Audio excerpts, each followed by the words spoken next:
नमस्कार दोस्तों, स्वागत है आपका हमारे YouTube चैनल में। तो आज की इस वीडियो में हम डिस्कस करेंगे उत्तराखंड जीके टेस्ट सीरीज का पार्ट 2। ठीक है, पार्ट 1 इससे पहले अपलोड कर चुके हैं हम।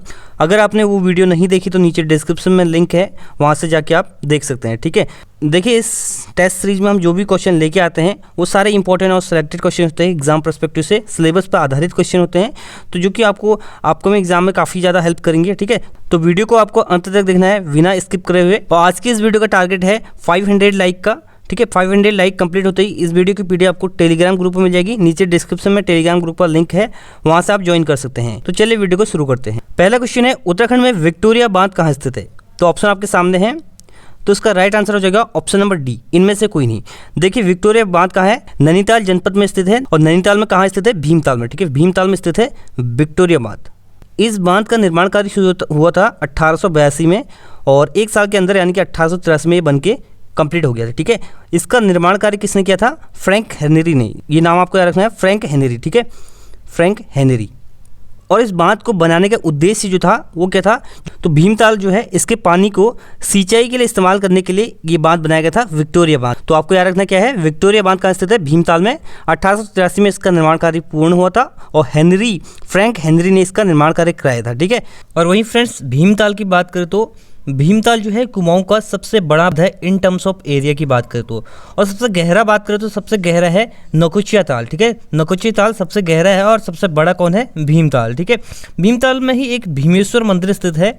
जो भीमताल है उसके पास में ही स्थित है भीमेश्वर मंदिर, जो कि भगवान शिव को समर्पित है। इसका निर्माण कराया था 17वीं शताब्दी में बज बहादुर चंद ने। ठीक है, बज बहादुर चंद ने इसका निर्माण कार्य कराया था। और भीमताल में जो है तितलियों का संग्रहालय भी स्थित है, जिसको फ्रेडरिक स्मिटर ने बसाया था। तो इस क्वेश्चन से आपको इतने पॉइंट याद कर लेने हैं। तो अगले क्वेश्चन की ओर बढ़ते हैं। अगला क्वेश्चन है, किसके शासनकाल में अकबर ने गंगा का स्रोत पता लगाने के लिए एक दल भेजा था? तो इसका सही जवाब है ऑप्शन ए। ठीक है, सहजपाल। तो देखिए सहजपाल था परमार वंश का शासक, जब अकबर ने गंगा का स्रोत पता लगाने के लिए एक दल भेजा था।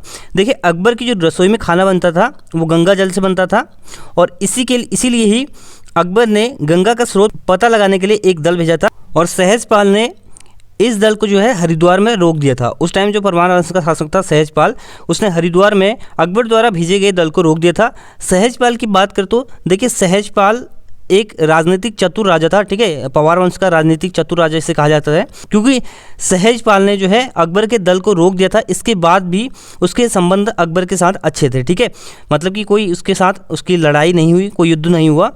तो सहजपाल को राजनीतिक चतुर राजा भी कहा जाता है। और फ्रेंड्स रघुनाथ मंदिर में सहजपाल के घंटी पर अभिलेख प्राप्त हुए हैं। ठीक है, रघुनाथ मंदिर में घंटी पर जो अभिलेख प्राप्त हुए हैं वो किसके प्राप्त हुए हैं? सहजपाल की। इस टाइप का क्वेश्चन भी पूछा जाता है। बढ़ते आगे, अगला क्वेश्चन है, चमोली में भूकंप कब आया? तो देखिए इसका आंसर होगा ऑप्शन नंबर ए, 1999 में चमोली में आया था भूकंप। ठीक है, एक क्वेश्चन पूछा गया था हाल ही के एग्जाम में ही कि उत्तरकाशी में भूकंप कब आया? तो उत्तरकाशी में भूकंप आया था 1991 में। ठीक है, तो आपको 3 महत्वपूर्ण भूकंप याद रखने हैं। 1803 में आया था गढ़वाल में। ठीक है, इसका रिएक्टर पैमाने में अगर भूकंप की माप की जाए तो 7.5 रिएक्टर का इसका भूकंप था। ठीक है, ये भूकंप आया था। इसके बाद जो 1999 में आया था भूकंप चमोली में, इसका रिएक्टर पैमाने में अगर बात करें तो 6.4 रिएक्टर का ये भूकंप आया था। बाकी उत्तराखंड में काफ़ी टाइम पे भूस्खलन भी हुए, आपदा भी आई, तो ये सारे डेट आपको याद रखने हैं। जैसे कि आपको मालपा भूस्खलन आपको याद रखना है 1998 पिथौरागढ़ में। ठीक है, और नैनीताल में भूस्खलन हुआ था 1880 में, ये भी आपको याद रखना है हेनरी रेमजे के टाइम पीरियड पर। तो ये सारे क्वेश्चन आपको याद रखने हैं। बात करें चमोली की, तो चमोली ज़िले का फॉर्मेशन हुआ था 1960 में। ठीक है, 24 जनवरी 1960 को पौड़ी से काटकर चमोली जिला बनाया गया था। इस क्वेश्चन से आपको इतना याद रखना है। बढ़ते आगे, अगला क्वेश्चन है, निम्न से कौन सी पुस्तक यशोधर मठपाल द्वारा लिखी गई है? तो इसका सही जवाब है कुमाऊं की चित्रकला। ऑप्शन नंबर ए इसका राइट आंसर हो जाएगा। देखिए कुमाऊं का इतिहास लिखा है बद्रीदत्त पांडे ने, बी.डी. पांडे ने। ठीक है, और ब्रिटिश कुमाऊं एंड गढ़वाल की बात करें तो ये लिखी है आर.एस. टोलिये ने। ठीक है, आर.एस. टोलिये ने। और मैन ईटर ऑफ कुमाऊं की बात करें तो ये पुस्तक लिखी है जिम कॉर्बेट ने। ठीक है, जिम कॉर्बेट ने। तो पुस्तक से रिलेटेड क्वेश्चन भी काफ़ी पूछे जा रहे हैं उत्तर प्रदेश में, तो आपको सारे पुस्तक आपको याद कर लेने हैं, इंपॉर्टेंट जो हैं। अगला क्वेश्चन है, किस मेले को आषाढ़ी कौतिक के नाम से जाना जाता है?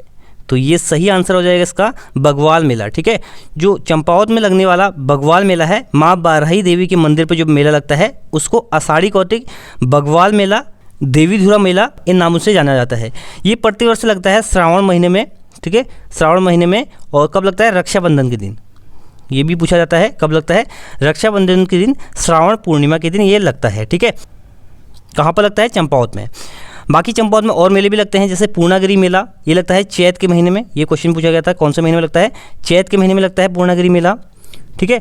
लड़ीधुरा मेला चंपावत में लगता है, मौनेश्वर मेला चंपावत में लगता है, ठीक है। और ये पूर्णागिरि मेला है, यहाँ पर जो है ये 108 शक्तिपीठों में से एक शक्तिपीठ है। यहाँ पर गिरी थी माता सती की नाभि, ठीक है। माता सती की यहाँ पर नाभि गिरी थी और ये जो है 108 शक्तिपीठों में से एक शक्तिपीठ है। देखिए अदर ऑप्शन की बात करो, जौलजीबी मेला लगता है पिथौरागढ़ में, काली और गोरी नदी के संगम पर। इसकी शुरुआत हुई थी 1914 में और इसका श्रेय जाता है शुरुआत करने का राजेंद्र बहादुर को, ठीक है। और अटेरिया मेला लगता है रुद्रपुर में, उधम सिंह नगर के रुद्रपुर में लगता है अटेरिया मेला, ठीक है। बढ़ते आगे, अगला क्वेश्चन है नंदा देवी नेशनल पार्क को विश्व विरासत स्थल में कब शामिल किया गया? तो इसका सही जवाब है 1998, ठीक है। देखिए इस क्वेश्चन में आपको डाउट होते हैं, एक तो है नंदा देवी नेशनल पार्क, दूसरा है नंदा देवी बायोस्फीयर रिजर्व, ठीक है। इन दोनों में आपको डाउट है तो इस वीडियो में हम डाउट को क्लियर करेंगे। देखिए नंदा देवी नेशनल पार्क की स्थापना होती है 1982 में, ठीक है। और इसको विश्व विरासत स्थल में शामिल कब किया गया था? 1988 में, वर्ल्ड हेरिटेज साइट में, यूनेस्को की वर्ल्ड हेरिटेज साइट, ठीक है, यूनेस्को की, इसको शामिल किया गया था 1988 में। और नंदा देवी बायोस्फीयर रिजर्व की बात करें तो इसकी स्थापना होती है 1988 में, ठीक है।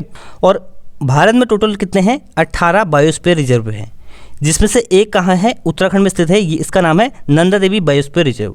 और भारत का पहला बायोस्फीयर रिजर्व जो था वो था नीलगिरी बायोस्फीयर रिजर्व, इसकी स्थापना हुई थी 1986 में, ठीक है, 1986 में। अगर भारत में बात करें तो बायोस्फीयर रिजर्व कितने हैं? एक है। नेशनल पार्क कितने हैं? 6 हैं। और वन्य जीव अभ्यारण्य की बात करें तो कितने हैं? 7 हैं, ठीक है। ये भी आपको याद रखने हैं। तो देखिए 1988 में इसकी स्थापना होती है और इसका एक यूनेस्को का एक प्रोग्राम होता है, MEB program, man and biosphere reserve program एक होता है, उसमें इसको कब शामिल किया गया यूनेस्को के? तो इसको 2004 में MEB प्रोग्राम में शामिल किया गया, ठीक है। तो ये भी पूछा जाता है यूनेस्को का जो MEB प्रोग्राम है उसमें नंदा देवी बायोस्फीयर रिजर्व को कब शामिल किया गया? 2004 में। देखिए मैंने आपको बताया भारत में टोटल 18 बायोस्फीयर रिजर्व हैं, उसमें से 12 जो हैं MEB प्रोग्राम में शामिल है यूनेस्को के, ठीक है। और अंतिम जो शामिल होता है 2020 में वो है पन्ना नेशनल पार्क। पन्ना नेशनल पार्क जो कि मध्य प्रदेश का नेशनल पार्क है, इसको MEB प्रोग्राम में शामिल किया था 2020 में, ठीक है। और उत्तराखंड के नंदा देवी को किया था 2004 में। बढ़ते आगे, अगला क्वेश्चन है हिल साइड सेफ्टी कमेटी किससे संबंधित है? तो इसका सही जवाब है भूस्खलन, ठीक है। ऑप्शन नंबर सी इसका राइट आंसर हो जाएगा। देखिए 1867 की बात करें तो 1867 में पहली बार भूस्खलन होता है नैनीताल में, ठीक है। इसके बाद देखिए इस भूस्खलन के कारणों का पता लगाने के लिए हिल साइड सेफ्टी कमेटी की स्थापना की गई और ये स्थापना किसने की? हेनरी रैमजी ने, ठीक है। उसके बाद देखिए फिर आता है भूस्खलन, फिर से होता है नैनीताल में 1880 में, ठीक है। तो ये दोनों डेट भी आपको रखनी है। और हिल साइड सेफ्टी कमेटी की स्थापना कब की गई? 1867 में। और किससे संबंधित है? भूस्खलन से। बढ़ते आगे, अगला क्वेश्चन है किस पंवार शासक को पागल बादशाह के नाम से जाना जाता है? तो इसका सही आंसर हो जाएगा ऑप्शन नंबर सी महीपति शाह, ठीक है। देखिए महीपति शाह को जाना जाता है पागल बादशाह के नाम से। क्यों जाना जाता है? क्योंकि देखिए महीपति शाह ने जो है कुछ ऐसे कार्य किए जिससे इनको पागल बादशाह के रूप में जाना जाता है। जैसे कि नागा साधु की हत्या कर दी थी महीपति शाह ने, ठीक है, नागा साधु की हत्या कर दी थी। उसके बाद देखिए जो ऋषिकेश में भरत का मंदिर है और वहाँ से देखिए भरत की आंखें जो थी वो निकाल दी थी महीपति शाह ने। कुछ ऐसे कार्यों की वजह से महीपति शाह को जाना जाता है पागल बादशाह के नाम से, ठीक है। अगला क्वेश्चन है उत्तराखंड को ईज ऑफ डूइंग बिजनेस 2020 में कौन सी रैंकिंग मिली है? तो इसका सही जवाब है ऑप्शन नंबर बी, ठीक है। 11वीं रैंकिंग है 2020 में ease of doing business index में, ठीक है, उत्तराखंड की। तो देखिए 2019 की बात करें तो 2019 में उत्तराखंड की रैंक थी 11, ठीक है, कोई परिवर्तन नहीं होता। 2019 में भी 11 रैंक थी, 2020 में भी इसकी रैंक थी 11, ठीक है। और आपको कमेंट बॉक्स में बताना है ease of doing business index कौन जारी करता है? भारत की बात कर रहे हैं, ठीक है, भारत में कौन इसको जारी करता है। अगला क्वेश्चन है उत्तराखंड में मीरा कुटीर कहाँ स्थित है? तो उत्तराखंड में मीरा कुटीर स्थित है ऑप्शन नंबर सी रामगढ़ में, ठीक है। तो देखिए महादेवी वर्मा जब उत्तराखंड आई थी तो तभी उन्होंने यहाँ पर लिया था एक भवन और उसका नाम रखा था मीरा कुटीर, ठीक है। देखिए महादेवी वर्मा का जन्म होता 1907 में, छायावाद की प्रमुख 4 कवियों में से एक है, ठीक है। और ये क्वेश्चन पूछा गया था यूके उत्तर प्रदेश में इनका जन्म कब होता? 1987 में इनकी हो जाती मृत्यु, ठीक है। देखिए जब 1933 में महादेवी वर्मा मिलती है शांति निकेतन जाती है जब महादेवी वर्मा रविन्द्रनाथ टैगोर से मिलती है, तो रविन्द्रनाथ टैगोर रामगढ़ के बारे में उनको बताते हैं। उसके बाद जब 1936-37 में महादेवी वर्मा बद्रीनाथ की यात्रा पर आती है, तो उसके बाद वो रामगढ़ जाती है, तो उनको काफ़ी ये लोकेशन काफ़ी भा जाती है, तो यहाँ पर एक भवन ले लेती है, उसका नाम रख देती है महादेवी वर्मा मीरा कुटीर के नाम से। ठीक है, मीरा कुटीर के नाम से उसका नाम रख देती है। बाद में इसका नाम चेंज होकर महादेवी वर्मा संग्रहालय हो जाता है। और ये क्वेश्चन भी आपसे पूछा जा सकता है, महादेवी वर्मा संग्रहालय कहाँ स्थित है, तो यह है रामगढ़ में स्थित। और इसी कुटीर में जो है, जो मीरा कुटीर है, यहाँ पर उन्होंने एक अपने संग्रह भी लिखा था दीपशिखा नाम का। ठीक है, जो कि 1942 में लिखा था उन्होंने। तो इस क्वेश्चन से आपको इतने पॉइंट याद कर लेने हैं। तो ये थे प्रैक्टिस सेट 2 के क्वेश्चन। ठीक है, इसमें हमने 10 ही क्वेश्चन लिए हैं, लेकिन अच्छे से एक्सप्लेन किया है। पिछली वीडियो में हमने कहा था कि क्वेश्चन को इंक्रीज करेंगे, तो बहुत लोगों के कमेंट आए थे कि क्वेश्चन इतने बहुत हैं, तो इसलिए हमने 10 ही क्वेश्चन इसमें इंक्लूड किए हैं। तो ये था इस वीडियो का एंड। तो वीडियो पसंद आए तो वीडियो लाइक कर दीजिए, शेयर कर दीजिए अपने दोस्तों के साथ, और चैनल को सब्सक्राइब करना ना भूलें। आने वाली वीडियो की नोटिफिकेशन के लिए बेल आइकन भी प्रेस कर लीजिए। तो ये था इस वीडियो का and. Thanks for watching and God bless you all.